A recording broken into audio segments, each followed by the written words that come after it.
Nous te choisissons aujourd'hui, ô Marie, en présence de toute la cour céleste, pour notre Mère et notre Reine.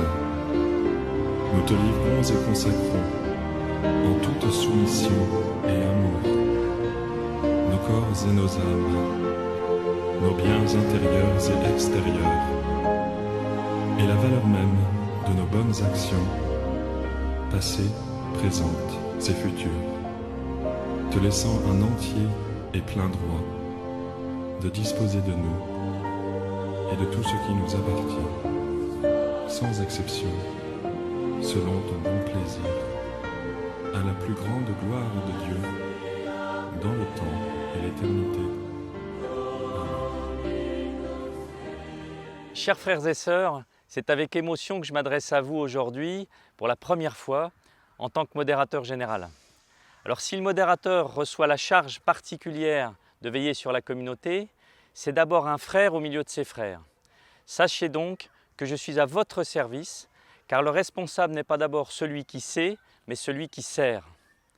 Alors je voudrais ajouter que mon oui, associé bien sûr à celui de ma chère Catherine, n'a été possible que grâce au oui de chacun d'entre vous. Ce oui, nous n'avons pu le dire qu'avec vous et grâce à vous. Alors notre disponibilité pour la mission s'appuie également sur vos disponibilités pour la mission, spécialement celle des membres de la Fraternité de Jésus. Alors vous le savez, dans la communauté, nous ne sommes rien sans nos frères. Je voudrais vous remercier pour votre soutien. Nous avons été impressionnés par les centaines de SMS et de mails que nous avons reçus dans les 48 heures qui ont suivi les élections. Pendant ces élections, le collège d'élection et de prière s'est senti porté par la prière intense de tous les membres de la communauté, ceux du ciel et ceux de la terre.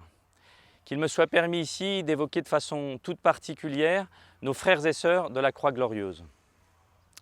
En fait, plus qu'un collège d'élection, la semaine que nous avons passée à Notre-Dame de Louis fut une vraie retraite de prière, de partage, de conversion, de communion.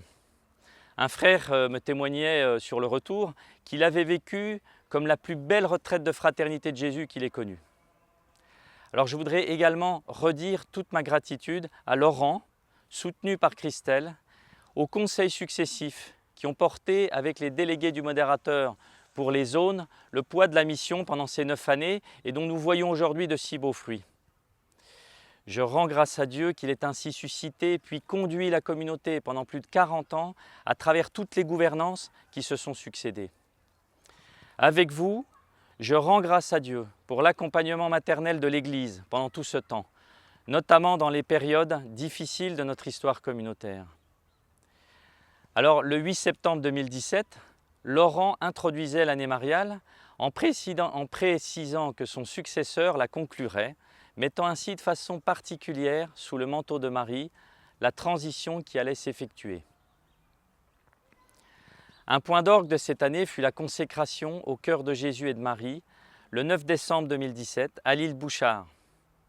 Je suis profondément heureux d'enregistrer ce mot à Paray, qui sera diffusé le 15 août, alors que je serai à l'île Bouchard, auprès du cardinal André XXIII, qui nous a tant soutenus.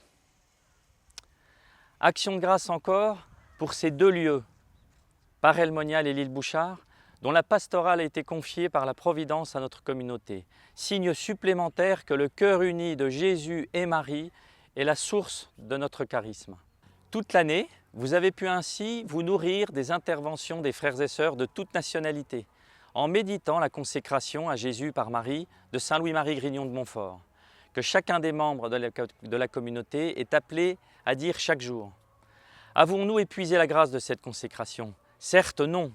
Aussi prévoyons-nous une publication de tous les enseignements qui nous permettra de continuer de recevoir dans la durée le trésor de cette année, d'en faire découvrir la grâce aux nouveaux membres de notre communauté, de la vivre et de l'intégrer toujours davantage dans notre quotidien, de grandir dans la confiance en la miséricorde de Dieu et d'en témoigner, d'approfondir notre écoute de l'Esprit Saint. Alors, chers frères et sœurs, afin de porter ensemble avec persévérance les grâces du premier appel et notre charisme, sous le regard de Pierre Goursat, afin de demander la grâce de l'humilité et de la confiance en Dieu, la fidélité dans notre temps d'oraison, la bienveillance dans nos rapports fraternels et dans notre vie sociale, le zèle à annoncer l'Évangile, partout où le Seigneur nous appellera, la détermination à vivre le trésor de la communion des états de vie, de nombreuses vocations de saints prêtres et de diacres, de nombreuses vocations de sœurs et de frères laïcs qui se consacrent dans le célibat. Je voudrais vous demander, pendant toute la durée de ce mandat, de dire quotidiennement 220 chapelets et 11 000 fois les invocations « Cœur sacré de Jésus, nous avons confiance en toi » et « Cœur immaculé de Marie, nous avons confiance en toi ». Alors comment? C'est très sérieux et c'est très simple. Il suffit tout simplement que chacun d'entre nous s'engage à dire chaque jour, après sa consécration à Jésus par Marie, un « Je vous salue », puis les invocations « Cœur sacré de Jésus, nous avons confiance en toi », « Cœur immaculé de Marie, nous avons confiance en toi », aux intentions de la communauté et pour sa protection. Ainsi, tous ensemble, nous intercéderons auprès du cœur de Dieu avec une grande puissance. Je compte sur votre fidélité à tenir cette petite décision concrète. Encouragez-vous en maisonnée à la mettre en pratique. Pour conclure, permettez-moi de saluer tout particulièrement nos frères et sœurs qui ne sont pas en France, qui ne sont pas de la zone France, et de leur dire que j'ai hâte de venir les visiter. De tout cœur en grande communion de prière avec vous tous, et que Marie, Mère de l'Emmanuel, nous comble de ses bienfaits.